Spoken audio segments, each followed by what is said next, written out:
menggandeng berbagai kalangan memberikan terapi pada preman secara lebih manusia. Memang cukup luar biasa. Penguasanya juga ramah semua. Dicari sendiri kalau percaya. Jadi juga sama.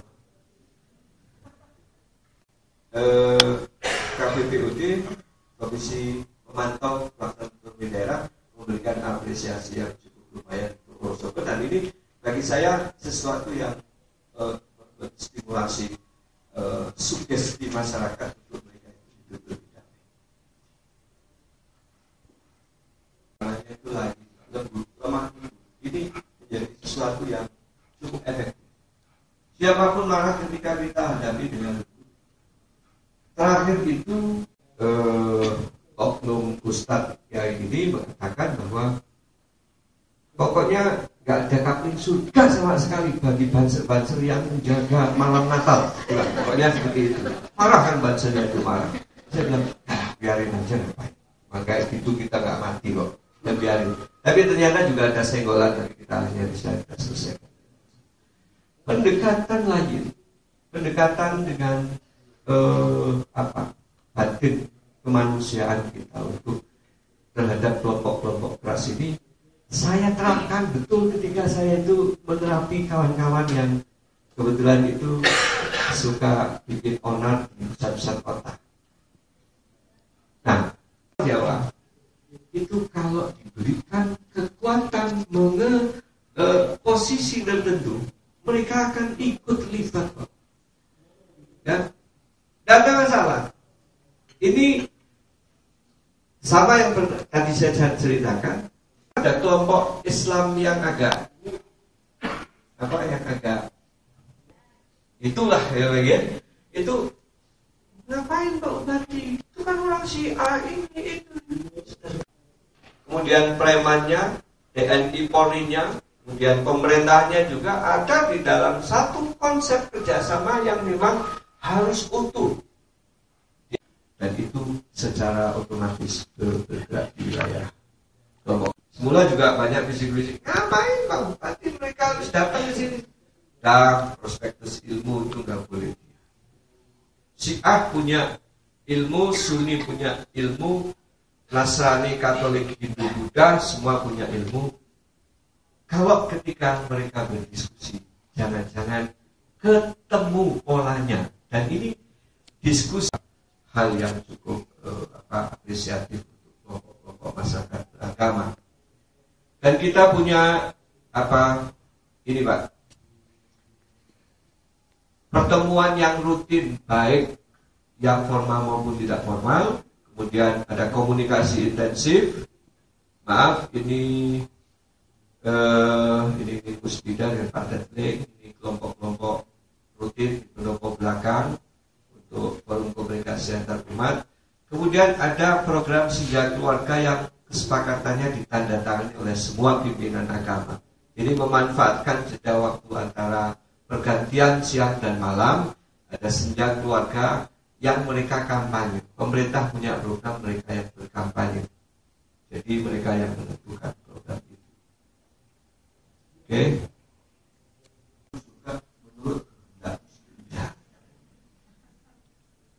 ini hari-hari ini sedang saya kalau kemarin ada di Twitter atau di media maya ada perusahaan vihara. Oh ternyata keliru. Saya waktu itu di bel istri saya sedang berjuang di Human Rights Forum.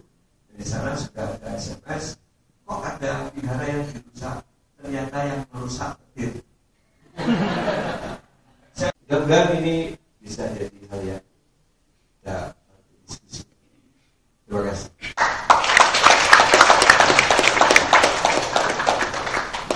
Kemungkinan kita punya sesi kedua saya jawab.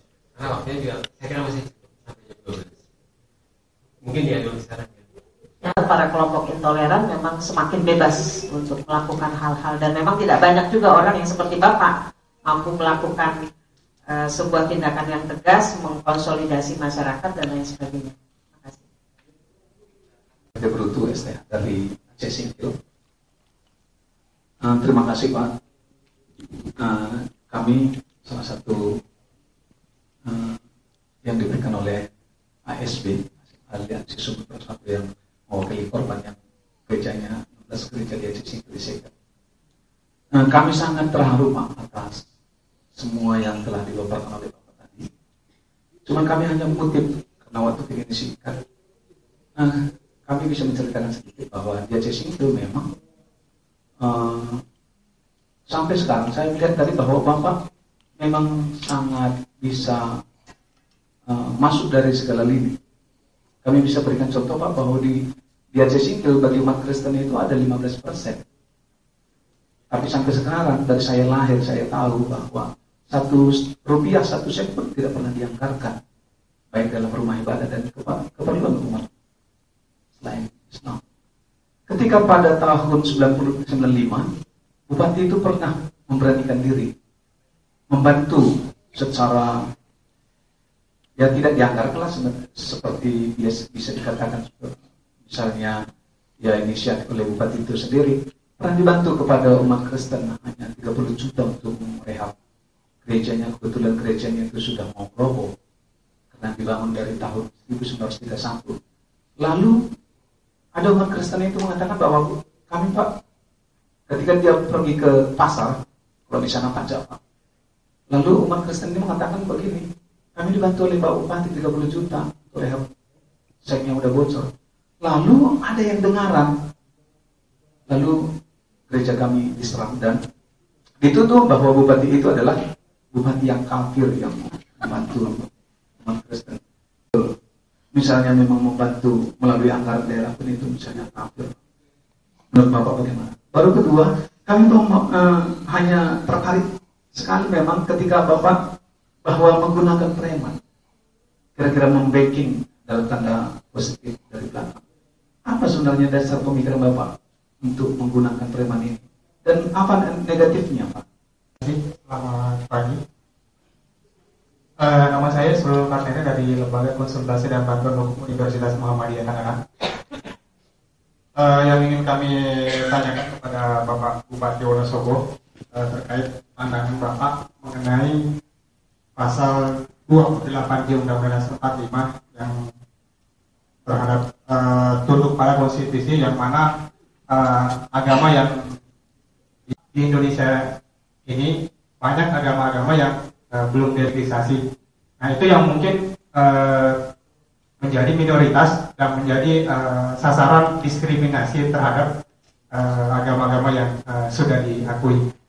Kemudian beragama di seluruh Indonesia, sementara kan kalau di Wonosobo sudah sukses lagi, bisa dibilang begitu Pak. Terima kasih. Assalamualaikum warahmatullahi wabarakatuh.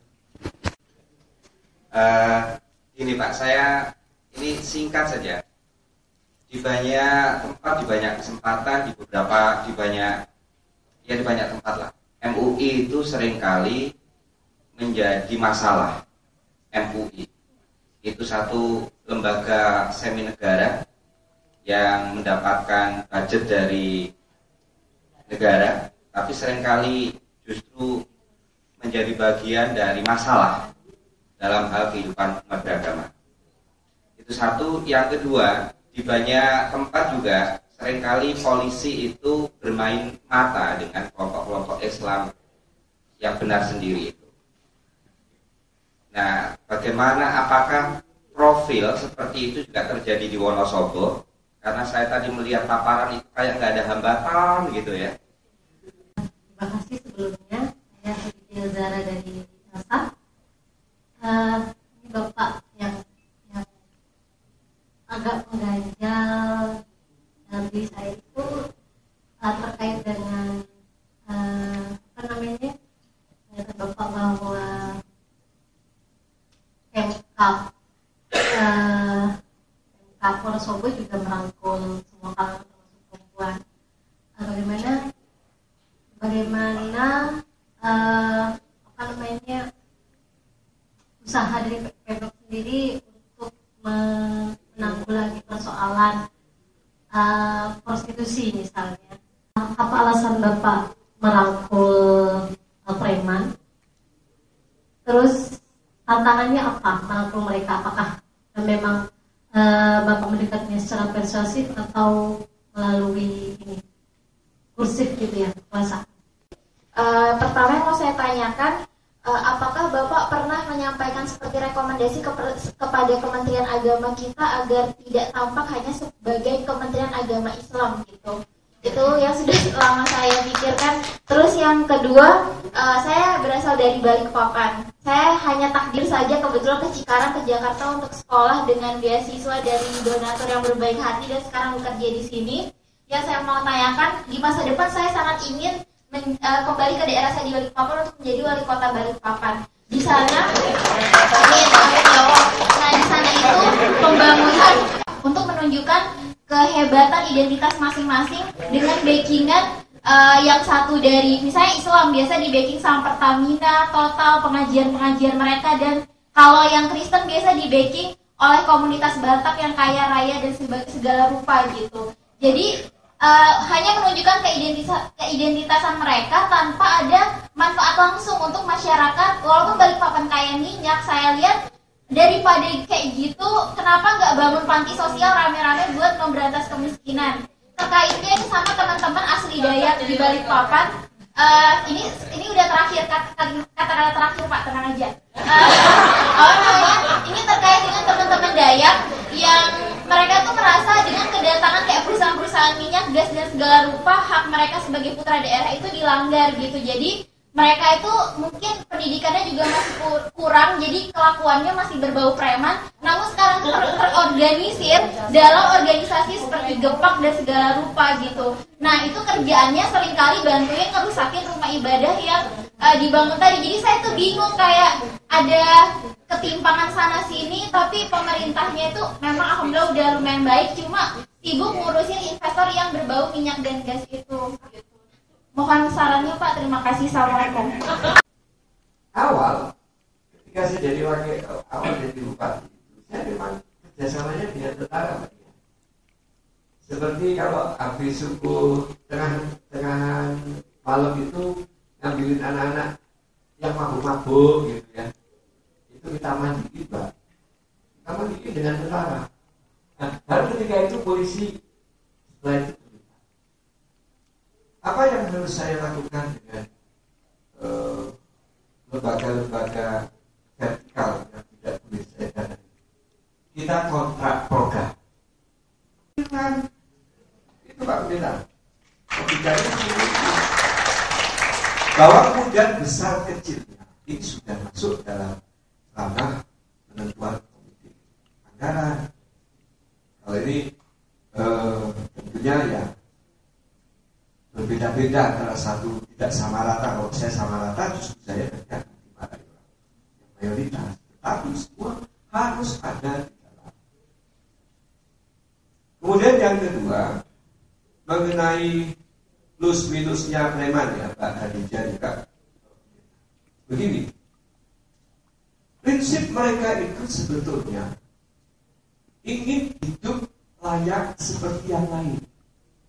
Ya tentunya tidak semuanya itu langsam tanpa masalah, enggak. Karena begitu kita itu menskema mereka, ketika misalkan mereka selesai kita lakukan pendidikan entrepreneurship, mereka selesai kita didik wirausaha, kemudian mereka bisa punya PT, mereka bisa punya CV. Dulu secara pribadi itu bisa ngancam pimpinan-pimpinan kantor dulu. Nah, sekarang nggak bisa.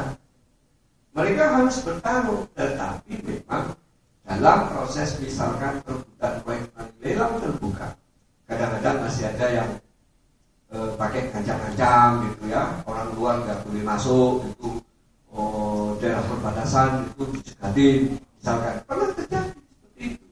Tapi lambat laun ketika ada improvement, mereka juga harus menyesuaikan agama baru ya. Saya kalau di dalam konteks pembicaraan awal sampai akhir itu, kalau Syiah saya kira kan masih dalam konteks Islam, jadi masih Islam. Ahmadiyah juga saya kira masih Islam, sama dengan NU dan Muhammadiyah.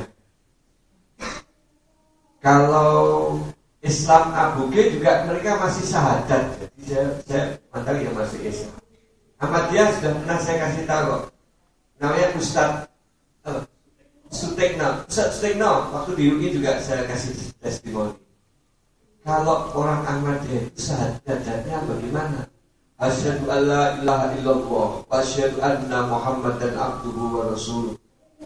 Lebih panjang ya malah ketimbang syahadatnya saya asyhadu alla ilaha asyhadu anna Muhammadan rasulullah. Itu syahadat. Kalau kemudian ada yang saya belum pernah menemukan ada yang di Indonesia ini gimana? Bisa ada ya? Kalau ada kawan-kawan Yahudi yang datang ke Wonosobo juga ada, tapi tidak tahu di mana. Ya agama sih. Menurut diri aja lah. Ya. Nah, mau apa lagi? Mungkin mau senangnya hobinya agamanya Yahudi ya. Ya. Iya. Jadi sesuatu yang saya kembali banyak kawan-kawan kita kadang-kadang yang punya agamanya luar biasa tapi ternyata dia tidak beragama. Karena ada instrumen-instrumen keagamaan yang memang harus ditepati seorang pemeluk. Jadi tidak hanya justifikasi dan simbol-simbol termasuk yang dari Balikpapan. Tidak cukup dengan itu. Tetapi implementasi terutama keluhuran dan konsep kemanusiaan bagi saya. Kalau apakah langsung saja ada masalah? Oh, banyak sekali masalahnya. Orang ketika saya harus memperjuangkan seorang pendeta yang belum lama tahun 2008 mau rehab gereja juga boleh sama Kementerian Agama. Saya tanya sama kepala kantor itu udah gereja apa ini? Oh, sudah izin baru ini apa ini? Kagak penting. Sudah gini aja rokok pendeta diselesaikan aja. Sampai dadak lapor Kementerian Agama lagi. Kita kenal dari gereja sampai bocor ya sudah. Dandannya dadak lapor ke sini. Maksudnya kalau ada bantuan, ini kalau ngomong dari jalur bantuan saya selesai. Jadi tetap ada Pak persoalan-persoalan yang paling krusial di mana kadang kita menghadapi kelompok-kelompok yang benar sedikit itulah Pak yang sampai hari ini tidak pernah selesai. Ada radionya, ada bedangnya, ada pengajiannya, termasuk terakhir kemarin saya tahun lalu ya, saya harus terpaksa harus ngancam sebuah sekolah yang ketika anak didiknya itu tidak boleh hormat merah putih. Saya datangi hari Senin. Loh, kok nggak ada acara pagi? Ada sekolah sekolah acara pagi. Ya Pak. Loh, kok nggak pernah ada bendera merah putih? Saya sudah bawa bendera merah putih, tolong dipasang. Oh, dipasang. Pak, ada jaga. Ini saya bawa jaga. Saya minta kepala sekolah. Pak, perempuan, Bu, begini. Saya mau tanya sama dasar apa mengkafirkan orang menghormat bendera?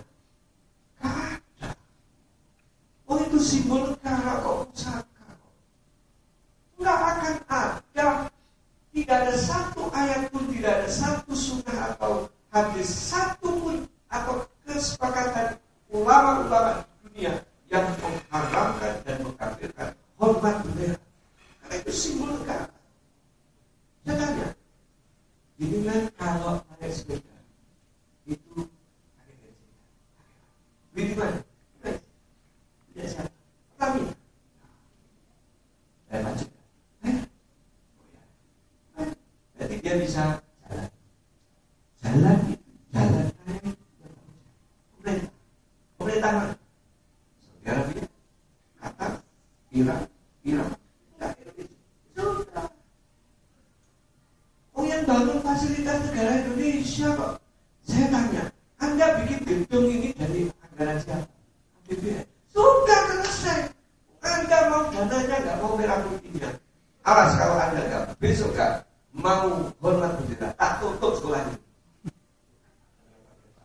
Nah, kan amalnya kan. asimilasi, kelompok-kelompok perpaduan antara anak muda, laki-laki dan perempuan dari semua sekolah tingkatan, itu termasuk ada mahasiswanya di sana. Itu melakukan proses analisa dan pendampingan secara khusus untuk anak-anak dari penderita HIV. Ada 117, 39 sudah menikah. Jadi kita masih, tapi ada yang masih berkeliaran. Kementerian Wakaf dan Haji gitu aja, karena hajinya banyak kan, lumayan kayak berkorupsi. Kalau soal pendidikan, saya kira saya belum pernah musul ini, Pak. Belum pernah musul ini. Mungkin nanti Anda tak doakan jadi wali kota. Saya jadi suksesnya. Jadi sukses. Ya, sebenarnya. Nah, kebetulan CSR yang kita lakukan selama ini, kalau Anda kan tadi ada untuk pengajian, inilah dulu negara ini terlampau terlampau otoritas, terlampau ini apa? Semuanya mau dipegang, orang sembahyang diatur. Ngapain? Agama-agama ya diatur dalam proses regulasinya. Tetapi urusan masjid, urusan pengajian, urusan masyarakat, kita sudah harus mulai. Saya setuju. Dalam 2-3 tahun terakhir, kita punya namanya Yayasan Yakawi, Yayasan Kesejahteraan Umat Islam. Ya. Merespon perundang-undangan atau kebijakan yang ada di tingkat nasional di wilayah Wonosobo khususnya. Saya melihat saja misalnya tentang SKB Ahmadiyah ataupun peraturan bersama pendirian gereja tempat ibadah yang selama ini menjadi sumber sengketa. Jikapun di Wonosobo ada, bagaimana Bapak menyiasati penyelesaian sengketa ataupun sesuai dengan konteks dari pengalaman Bapak dalam mengolah beragama di Wonosobo, ada beberapa hal yang ingin saya tanyakan juga. Misalkan dalam hal bagaimana Bapak bisa memberikan saran atau masukan secara konstruktif kepada pemerintah pusat atau eksekutif, khususnya dalam hal ini kebetulan saya adalah jemaah Ahmadiyah. Seperti kita ketahui kan, pemerintahan daerah ini seperti ada sesuatu hal yang dilakukan secara sistematis sebagai contoh dan juga pimpinan yang open minded terhadap hal-hal keberagaman ini. Kita tahu kita punya konstitusi, kita punya konvensi, kita juga mempunyai undang-undang pemerintahan daerah. Maupun yang berbeda institusi, karena persoalannya adalah begitu mengakar. Pun ketika kita ambil contoh dalam membangun nasionalisme, saya sering merasa heran kalau misalnya tiba-tiba keluar kalimat bahwa kelompok lain tidak lebih baik dari kelompok kita untuk bisa menimbulkan kecintaan terhadap kelompoknya, atau bangsa lain tidak lebih baik dari bangsa kita. Oleh karena itu kita harus lebih baik dan sebagainya. Ini kan persoalan-persoalan paradigma yang sudah dibangun dan begitu namanya saja juga paradigma, begitu mengakar. Saya ingin tahu kira-kira apa kesulitan Bapak saat memulai untuk melibatkan semua pihak untuk bisa mewujudkan visi tadi, Human Rights City. Itu pertama. Kemudian apa yang Bapak lakukan saat itu? Kemudian pertanyaan sebenarnya sudah ditanyakan oleh beberapa teman pada sesi pertama tadi, tapi ini penting sekali saya pikir untuk Bapak kemukakan kepada kami dan mungkin bisa dibawa ke daerah. Tadi ada juga calon wali kota dari Kalimantan, mungkin bisa diterapkan di sana. Apa yang Bapak akan lakukan berikutnya sebagai legacy, sebagai warisan pun ketika terjadi suksesi atau perpindahan kepemimpinan di Wonosobo? Bapak bilang tadi kalau komitmen pribadi dari Bapak kami tidak ragukan, toh selama beberapa tahun ini Bapak sudah bekerja begitu keras untuk Wonosobo. Penjelasan tentang materi pelajaran A, materi pelajaran B dan lain sebagainya ini berimbang di semua media televisi. Harapannya dengan pemberian informasi yang sama, daya serap masyarakat jadi sama, tidak ada diskriminasi atau tirani mayoritas terhadap minoritas dan lain sebagainya. Informasinya demikian Pak. Yang khusus Ahmadiyah belum ya, sudah masuk digabungkan di dalam.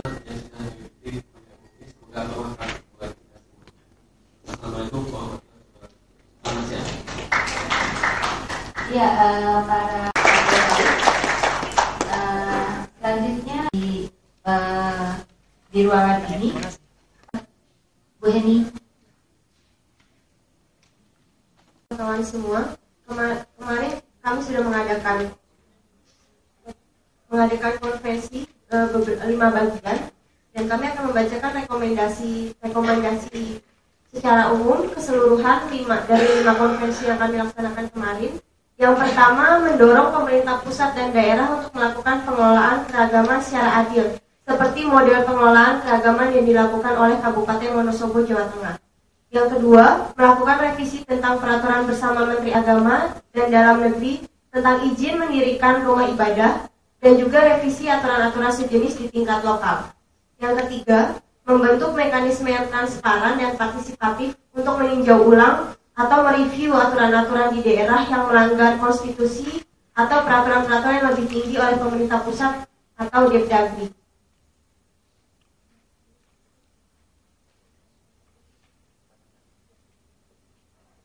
Baik, saya lanjutkan. Nomor 4, menyediakan pendidikan kebebasan beragama untuk aparat penegak hukum seperti jaksa, hakim, polisi, dan advokat. Nomor 5, membekali aparat keamanan dengan kapasitas yang memadai untuk mengantisipasi ancaman hasutan kebencian, bekerjasama dengan kekuatan masyarakat yang relevan. Di samping itu, masyarakat perlu menyadari bahaya ujaran kebencian karena itu penting memasukkan dalam kode etik larangan ujaran kebencian dalam kode etik lembaga masyarakat sipil seperti sekolah dan lain-lain. Nomor 6, mendorong dialog antara aparat penegak hukum, masyarakat, dan pemimpin-pemimpin keagamaan atau kepercayaan untuk mencegah dan mencari solusi permasalahan keagamaan. Terima kasih, saya Heni Gidarda dari Cahaya Guru. Terima kasih kepada IRC dan juga lembaga-lembaga lain di mana Cahaya Guru sudah diajak untuk menjadi bagian dalam konferensi KBB ini. Dari workshop kelas pendidikan keragaman, kami memberikan 2 poin rekomendasi, yakni menghapuskan aturan-aturan keagamaan yang diskriminatif dan anti keragaman di sekolah-sekolah negeri, mengembalikan fungsi sekolah sebagai pemersatu, penyemai kebangsaan, dan penguat rasa kebangsaan. Dan saya lanjutkan, memfasilitasi kebebasan berekspresi melalui media cetak, siar, dan online untuk kepentingan masyarakat umum dalam melindungi keberagaman umat beragama.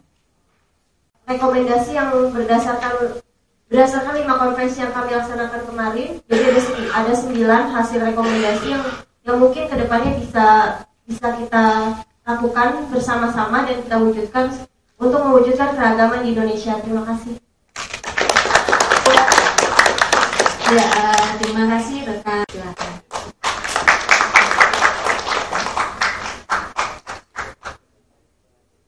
Selanjutnya